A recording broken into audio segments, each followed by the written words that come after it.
colleagues. Today is April 26th. I'm greeting from my office, and I hope this message finds each of you doing well. And to our students, I know that we are in the frenetic last days. I spent some time in the elevator a couple hours ago with a student. They were kind of talking to me about this pace we're on as we get toward the end. So I hope that each and every one of you, employee and student alike, are trying to take care of yourself while you're taking care of what happens at the end of an academic year.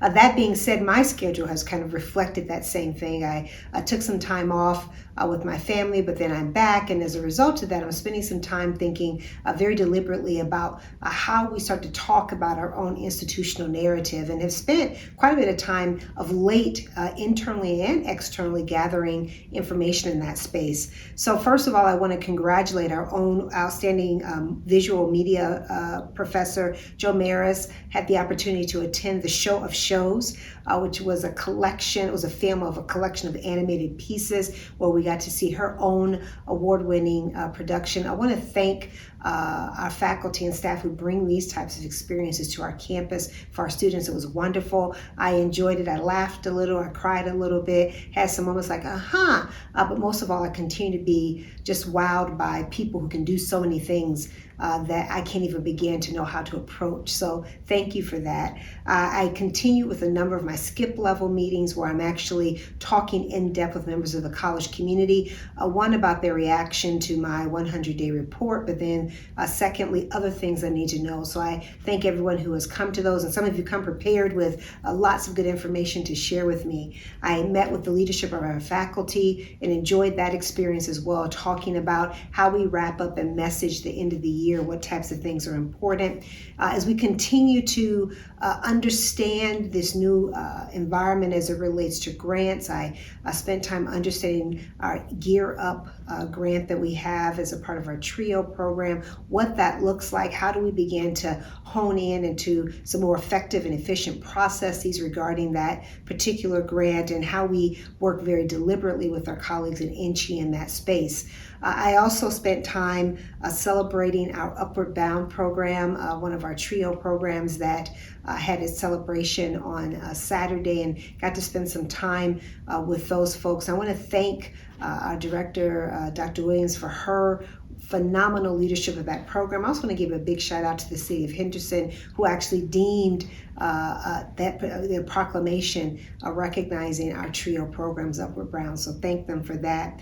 As you also know, we had an INCHI special board meeting where we are continuing to advance several types of issues at the governance level, and I encourage each of you to be actively engaged. We heard a report from the officer in charge, we heard a financial report, and then observed robust conversations with the regions around a couple other key issues. So continue to keep your eyes and ears peeled there. And then I also had the opportunity to speak with a group of students and faculty around Black Lives Matter and police violence, and how one makes sense of these experiences today, and really just had some really honest and vulnerable conversations about what it's like to raise a Black son now, and what it's like also to have had very strong police identities in my family and influences in my life, and talked a lot about what that looks like for all of us today. So I think these are the beautiful parts that remind me about how privileged I feel to work in an academic institution, to be surrounded by people who are so much smarter than me, who have such phenomenal ideas, and students who are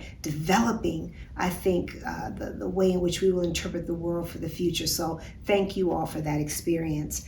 This weekend into next, continuing to look at how I can be engaged in other conversations that are relevant. So I spent some time with the Henderson Chamber and the new CEO of LVGA, and spent some time with her, listening to her vision as she talks about taking over that space and some of the economic and workforce development challenges of our region.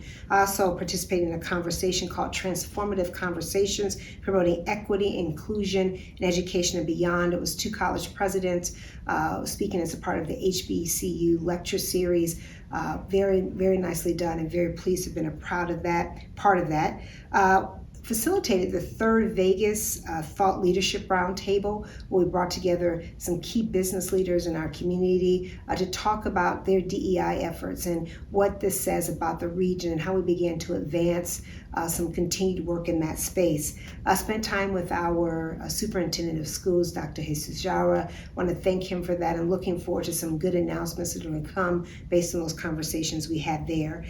Economic development conversations continue with our Southern in-chief presidents and our superintendent. In fact, I'll be going to engage in that conversation today, and then beginning to again think about how Workforce Connections plays a role in this and how we begin to really articulate that workforce development is a shared responsibility for all of the sectors of higher education. And I'm trying to suggest to them there's perhaps a different way of even thinking about how we label this work. I don't necessarily believing that workforce development is what we're doing. We're actually talking about talent development and how we begin to really talk about that talent continuum in all sectors in our economy. And then we met with our friends from the Mexican consulate. We're hosting a group of leaders from a Mexican university, and they came in Tech Milenio, I'll probably say that correct, Universidad, and very grateful to have met with them and see some great possibilities for alliances around several key issues, and we'll be moving forward in that discussion. And then I ended my week as well delivering a keynote for the AAUW as it spent time thinking about the role of leadership in a post-COVID reality and how does one do that and how does one support growth and development in our communities. So it has been a rigorous last couple of weeks, and I will tell you the end is in sight though. So as the academic year comes to an end, we know we have all the great milestones that come with that, namely commencement, which is going to be a new experience for us as we are in the Dollar Loan Center, but we're also going to have a number of pinnings and other end of the year rituals. So I'm looking forward to that and really honoring the outcomes. I always say this time of year is really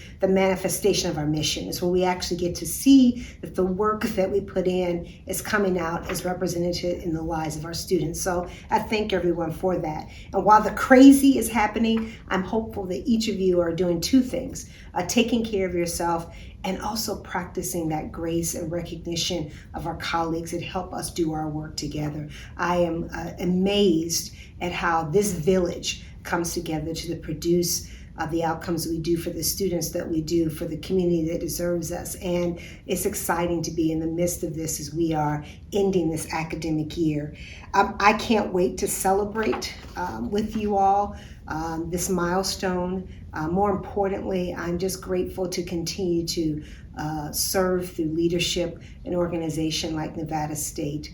I believe each and every one of us knows exactly why we're here, and we are now becoming the next great state university in our country, and more importantly, we are embracing that role. So I hope that each of you takes care, and I'll see you next week. Bye-bye.